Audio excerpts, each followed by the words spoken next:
Trevor's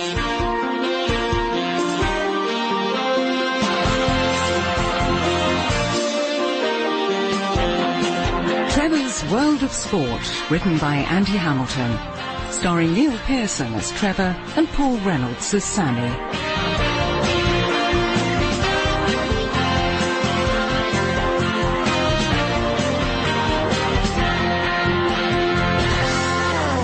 The time is 8 minutes to 8. You're listening to Today.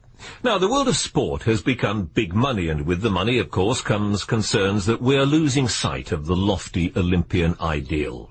With me to discuss this, I have the respected sports agent Trevor Heslop. Mr. Heslop, thanks for coming in, and how can you sleep at night? Sorry? It's a simple question. How can you sleep at night, given that you are part of a profession whose chicanery is dragging sport into the gutter? Well, I haven't finished yet, and whose greed corrodes and destroys everything that it comes into contact with. Well, with respect, John, I don't think that's totally fair. I mean, yes, as in any profession, the barrel contains a few rotten apples, but the rest of the apple barrel is full of unrotten apples. Our agency, for instance, is a perfectly healthy apple that behaves in an ethical way. Do you expect us to believe that? Yes. Do you believe that?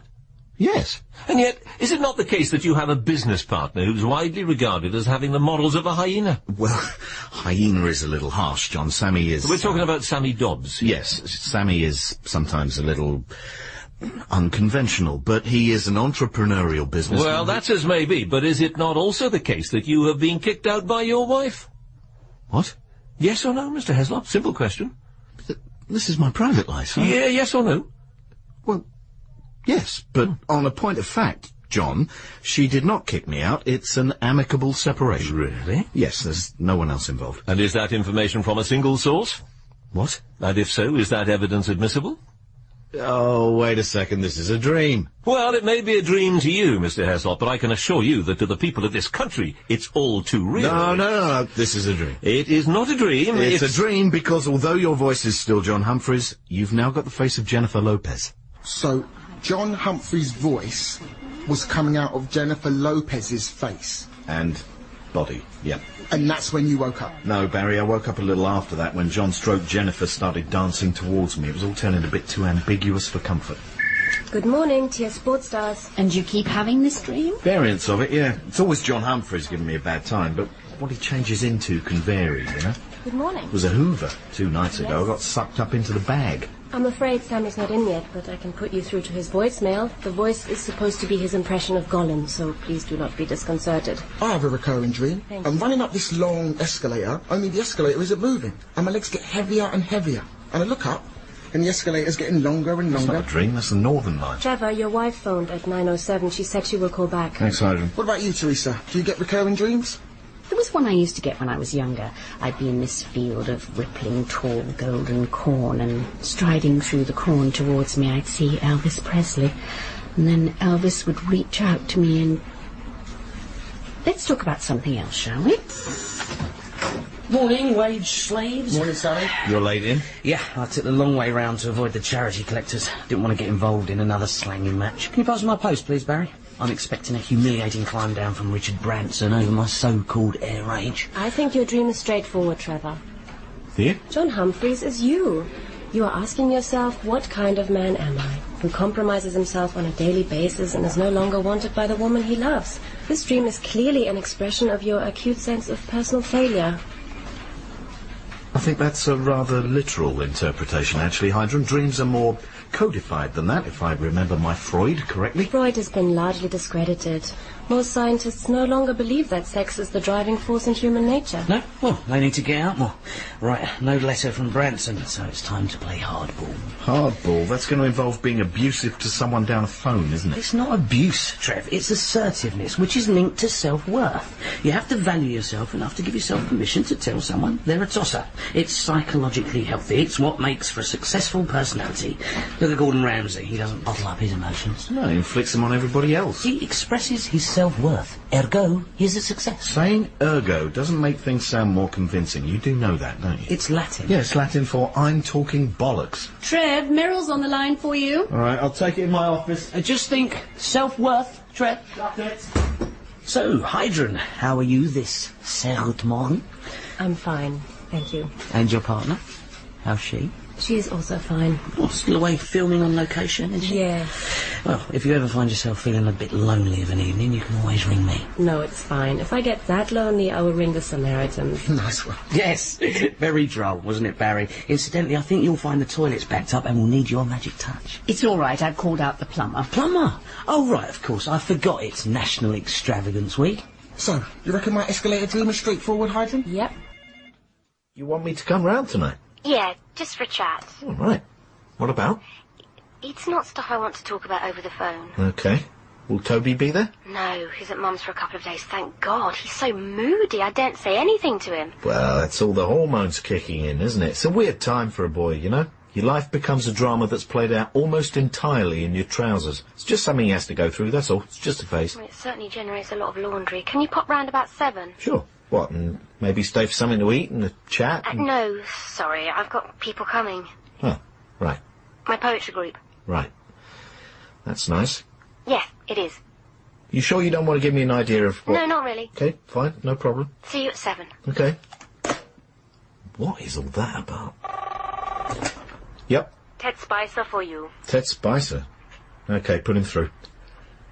Ted, how are you? I am not a happy bunny as it happens, Trev. Not a happy bunny at all. And clearly this escalator dream represents your anxiety that you will always remain the office junior and will be unable to achieve your goals. I keep having it. Well, then stop. What? Stop having the dream. It's a form of mental weakness, Barry. So you never have anxiety dreams then? Barry, what would a man like me have anxiety dreams about? The very notion is absurd. Well, what sort of dreams do you have then? I don't dream. Everybody dreams. Well, clearly not, because I don't. Why not? Presumably because dreams are suppressed desires and I do not suppress my desires. I action them. Only underachievers dream. Look at all those incompetent pharaohs in the Bible. Yes, but their dreams weren't psychological, were they? They were portents. You know, dreams that predicted the arrival of some dreadful pestilence or blight. Hello, Ralph. Hi, team. I'm not interrupting, am I? No, it's fine. Good. How's things? Pretty good, yep. You're very orange. 40-some lad. I bet you have dreams about your anxieties, don't you, Ralph? Oh, gosh, yes. What's your main fear? Main fear? Well, kidnapping, obviously. Kidnapping? Yes. It's an ever-present threat. What, for out-of-work TV presenters? I'm still a face, ergo I am at risk. I mean, I take precautions, obviously, you know, vary my daily routine, change my route, that sort of thing. Well, it seems to be working. No one's kidnapped you so far. True. But we are not at home to Mr. Complacency, are we? Are you accusing us of unsettling one of your players? Well, it's a bit of a coincidence, isn't it, Trev, you know? Young Jason, one of your clients, scores a few goals, gets himself a bit of attention, you know. Profiled by Ali McCoist, interviewed by Gabby Logan, photographed snogging some bint-off Hollyoaks. Next thing we know, the papers are linking him with Chelsea. They link everyone with Chelsea, from David Beckham to my nan. It's just the bog-standard column filler they use on the quiet news days when no footballers have been arrested. It's just flim-flam. Nobody believes it. Jason does. Mentally, he's all over the shop. Yesterday in training, I caught him on his mobile talking to an Aston Martin dealer. Oh, all the footballers are glued to their mobiles. Yeah, but not while they're taking a penalty. I tell you, Trev, this season's going to be a tough one for us. We're looking at a long fight against relegation into Division 2, and Jason is the one player we've got who's quality, so he's going nowhere, okay? Because in my world, a contract is a contract is a contract. Well, it is in my world, as it happens. No, Trev. No, because you live in agent world where contracts are just toilet paper with words on. Now, look. And I have to say, Trev, it's this kind of situation that makes your profession so despised, because you're dragging our sport into the gutter. Well, I don't think that's fair, John. John? Sorry, Ted. Well, that was John. It doesn't matter. You're losing it, Trev. I am not losing it, as it I happens. used to think you were a pretty straight kind of guy. I am. We have had no contact with Chelsea. We did not start this rumour. Right. Well, perhaps you should have a word with Sammy before you embarrass yourself any more. Oh, bloody cheek.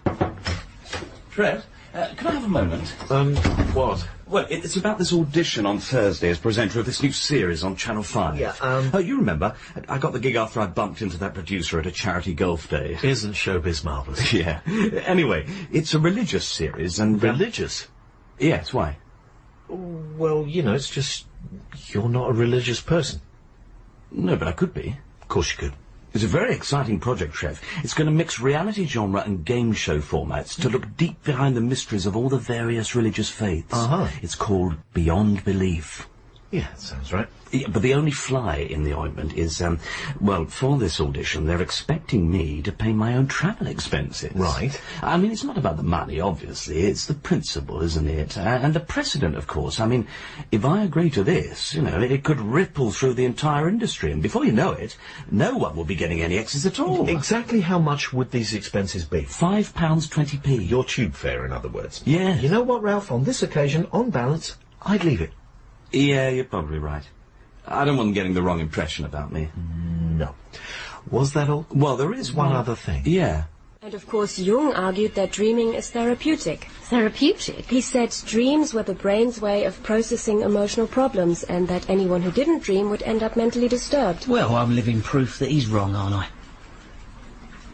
Would anyone like a coffee? Yes, please. yes, That'd be that'd be great. Okay, everyone, just to let you know that Ralph needs to do some research for a religious show he's auditioning for, so he's going to spend some time with us. Sammy, can we go into my office, please? There's something we need to discuss. Lead on, Trevster. Try not to stop everyone working, Ralph, okay? Okay. So this audition is to front a program about religion. That's right. But you were a sports presenter. No, Heidrun, it's you are a sports presenter. Present tense, you see. Not often you make a mistake in your English, but it's probably best if we pick you up on it when you do. That's a funny smile. Right, now listen, we had a call... Here, Trev, listen to this. It's my new ringtone.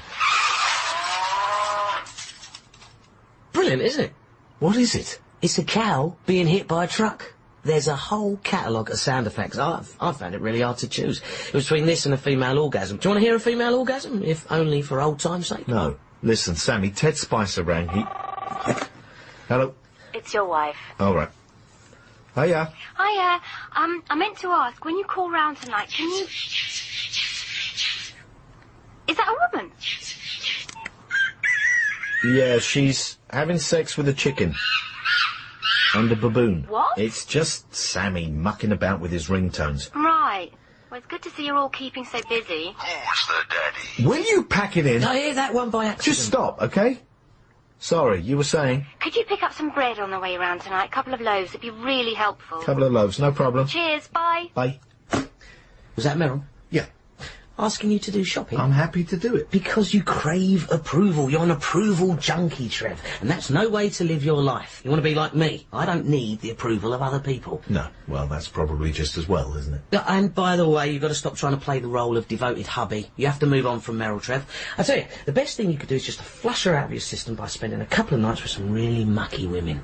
Thank you for your concern. I know this club in Chingford. Yeah, I don't want to discuss clubs in Chingford. There's another one in Byfleet. Or Byfleet. I don't want to talk about my private life, full stop. I want to talk about Ted Spicer. Ted Spicer? Yeah, he rang about Jason. Did you read this thing about Chelsea being interested in it? Yeah.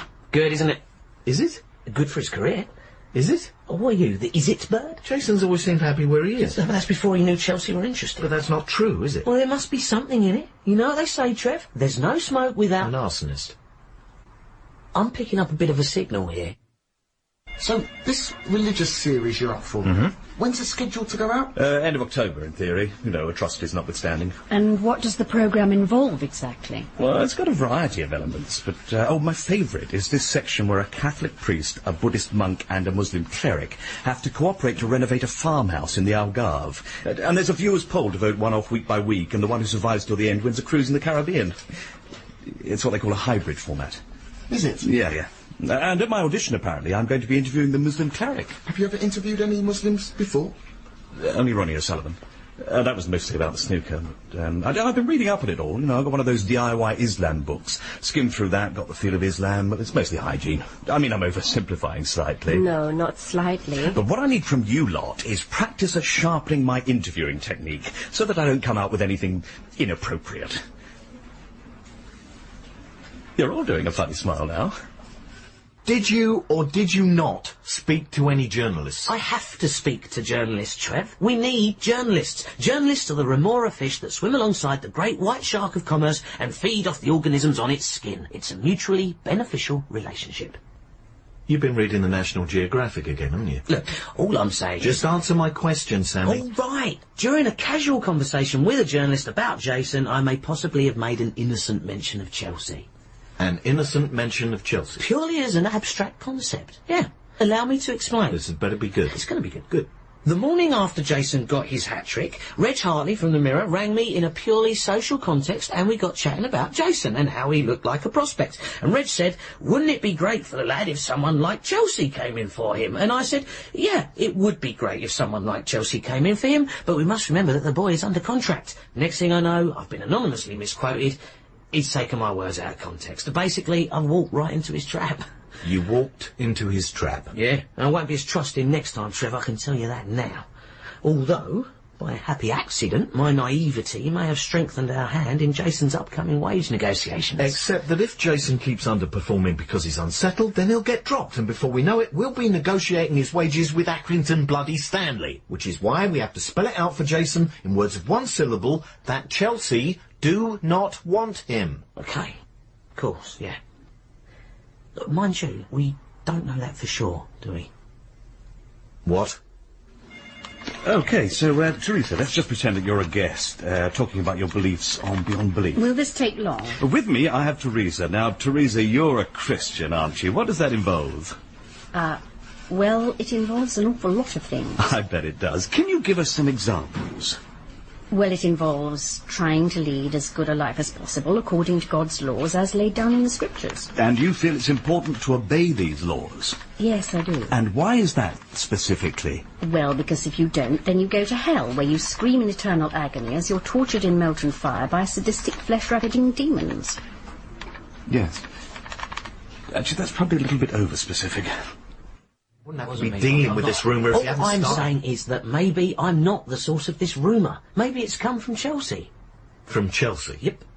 Chelsea don't need Jason. Why would Chelsea be after Jason? I don't know, maybe Abramovich wants him as a pet for his kids. Who knows? No. This story arose from a rumour you started. Ah, yes. But what if I coincidentally started a rumour that happened to be true? Statistically, that is possible. There is no way Chelsea would be interested in Jason. Well, perhaps we should just ring them and check. No. I told Ted Spicer we're not involved with Chelsea and we're not getting involved. In any case, it'd be mad for someone as young as Jason to go to Chelsea. He'd never get a game. Yeah, nah. You're right. It'd be insane for him to go to Chelsea. Yeah. He'd be better off at, say, Villa or Tottenham, for example. Why Villa and Tottenham? They're just examples. Abstract concepts? Yeah. You've spoken to them, haven't you? This is supposed to be my coffee break, Ralph. Just a couple more questions. Heidrun, to what extent would you say your spiritual beliefs are shaped by your lesbianism, and vice versa? Right. Well, obviously, my lesbianism means that I worship a supreme being who wears dungarees, has cropped hair, and throws the discus for Bulgaria. Is that irony? Yes. Right, just checking. Only the German accent always makes everything sound so factual. You cannot just go around offering players... Right. I concede that I may have spoken to clubs concerning Jason's future, Which means this rumour mill will keep turning, which will damage his relationship with his club and with his manager, and furthermore, it'll damage his manager's relationship with us. Who cares about his relationship with I us? do. Relationships are important. You're always saying that. Where's the evidence? Relationships and trust, Sammy. I base my business philosophy on those two things. Do you know what Stalin called trust? The sickness of idiots. Whereas you base yours on Joseph Stalin. I'm not saying I agree with everything he said. Obviously, the extermination thing was very short-sighted. All I'm saying Look, is... the bottom line is our credibility as an agency hangs on our reputation for fair dealing. A contract is a contract is a contract. Good for you, Trev. About time you put your foot down with Sammy. I'm amazed you've put up with him all these years. Well, you know, he's a good friend in a crisis. He's usually caused the crisis. Can you pass that loaf over? Thanks for getting the bread, by the way. Oh, no problem. What was it you wanted to see me about? Well, it's about us, really. And your attitude to us. My attitude to us? Yes. You see, when we separated, it was because I felt I needed more space. And I've given you space. You can't say you're short of space. No, and I'm making good use of the space as a person to develop. You know, and I really feel that I'm moving on, but...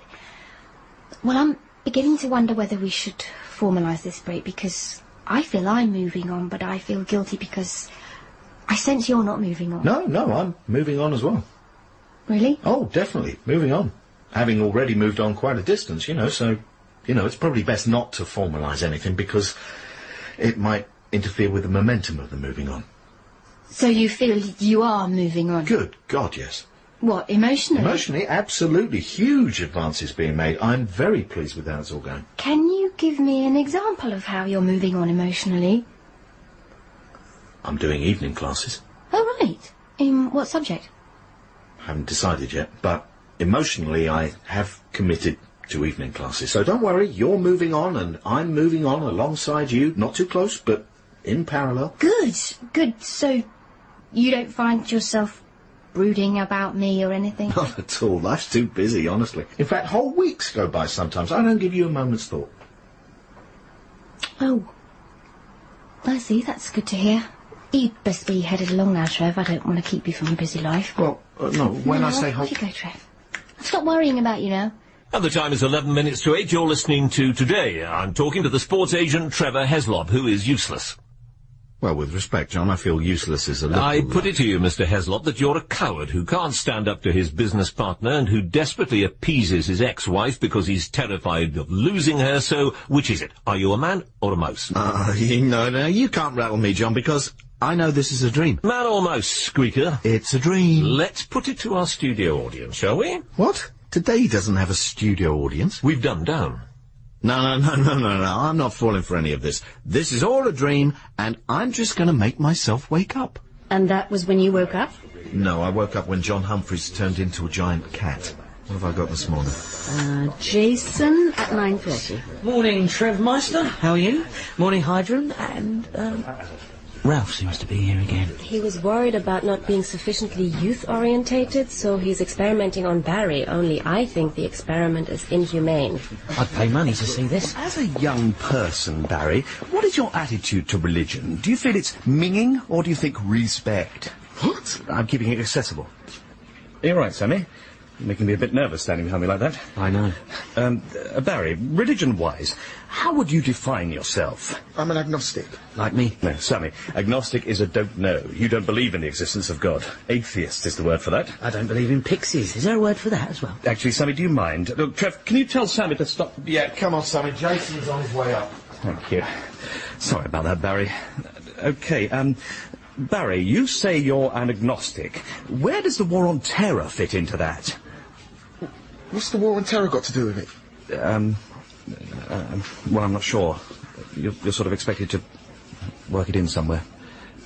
This convention.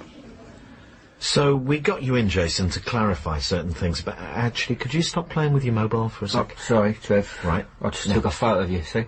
Very nice. Look, here's one of the inside of my nostril. Listen, Jason, this is important. That's right. You see, this story about Chelsea... Oh, what, the one about me quitting the club and going to Chelsea for $6 million? Yeah. Of which the club would give me $2 million. Sammy, if he quits his club, why would they give him $2 million? Loyalty bonus. Oh, look, Jason, none of this is true, okay? Chelsea are not interested in you, okay? Oh, okay, Trev. So the best thing you can do is just concentrate on your game and do your best for your club. Isn't that right, Sammy? Absolutely. I mean, you've always been happy at the club, haven't you? Yeah, no, it's a good club. Exactly. So, just focus on performing for your team and for your manager. And don't get distracted if your name gets linked with other clubs. That's right. Like Villa or Tottenham. What, Villa and Tottenham interested me? No. Neither Villa nor Tottenham have made an offer for you. As yet. Nor will they while Jason is happy where he is. Absolutely. If Jason's happy, then you are happy, aren't you, Jason? Well, I ain't sure now. You see what you've done? Listen, Trev, relax. There's no question of Jason moving if he is happy where he is. Right. Although, knowing you might be happier somewhere else can undermine the happiness you feel in the place you're at. Have you noticed that? Funny, isn't it? Just human nature, I suppose. And once you've got a glimpse of the new happy place, then... Sammy? What? There's a muscle twitching in Trev's jaw. Well, personally, I don't let the war on terror bother me, because I feel... Why are you nodding like that? To show how much I'm listening. Oh, right. Well, it's about acceptance, basically. My attitude is if some terrorist attack happens, then I think, well, that's because God meant it to happen. What a coincidence. That's what the terrorists think as well. I did So, Jason, just remember, you knuckle down now, and in a couple of years' time, maybe you will be playing for Chelsea. Yeah, OK, Trev. I suppose I should cancel the order for the Porsche, yeah? And the Aston Martin, yeah. See ya. See ya. Live the dream. Ralph, you should be heading off, shouldn't you? Don't want to be late for your tryout. Yeah, I suppose you're right. Nervous? Very. This is my first gig since the BBC made me freelance. Do you think I'm in with a chance? Of course. Well, I'm just worried I look like a fool. That's something you should never worry about, Ralph. Yes. Excuse me. What the hell is that? Haven't you had one of those before? Being a lesbian's obviously duller than I thought. Hello? Oh, hello, Virgin Press Office. Did you get my letter? I'll be all right, won't I? Of course you will. No, I think you'll find it strongly worded rather than a death threat per se. Okay. No. Well, thanks for your help, everyone. Have a good one. I'm off. Bye, Ralph. Good luck. He doesn't stand unearthly, does he? Nope. I just told him what he wanted to hear. I must stop doing that. I did it with Meryl last night. I told her what I thought she wanted to hear, only it turned out it wasn't what she wanted to hear. I think. Oh, I don't know. I get so confused with her. Listen, Trev. I know it's none of my business, but do you think perhaps it's time you moved on? There's something twitching in your jaw. Trev, I have Ted Spicer for you. Okay, I'll take it over here. Ted. Trev. Good news. I've laid down the law to Jason and Sammy, and I think you'll find you now have a happy and focused player. That's great. Actually, I was ringing you about something else. Go on. Well, I was wondering if you'd represent me, you see. Only I've been approached by a top Premiership club, you know. They're secretly planning to elbow the manager, and they'd like me to step in straight away. Well, next week. Right. But you're under contract, aren't you, Ted? Well, in theory, yeah, but, you know, if the club try to hold me to it, I'll just kick up such a stink that it makes no sense for them to keep me. Right. At least this way they'll get some compensation for me. Maybe $500,000, though I'll want some of that. There's a loyalty bonus, of course. I'm doing them a favour when you think about it. Is that right? What about the long fight against relegation? Oh, let's face it, we're down already. It's August. Yeah, but we're crap. Anyone can see that. So, Trev, are you going to handle the deal for me? No, Ted, I'm going to put the phone down on you. What? Sammy, Yep, what is it, Trevor? ring round the clubs, touting Jason to them. Oh, sure, which clubs? All of them. A pragmatic and realistic decision, if I may say so, Trev. Yeah, that's what's so depressing about it. Trev? Yep. I've got Radio 4 on the line. They want to know if you'd go on the Today programme to be interviewed about ethics in sport by John Humphreys. Oh, right. I'll say you've got flu, shall I? Yes, please. Right. Oh, and if they should ask if Sammy can do it instead of me, then... I'll say he's got flu as well. You're a star. Trevor's World of Sport was written by Andy Hamilton and starred Neil Pearson as Trevor and Paul Reynolds as Sammy, with Abdul Salis, Cosima Shaw, Rosalind Ayres, Claire Skinner, Trevor Cooper, Jake Wood, Michael Fenton Stevens and John Humphreys as himself.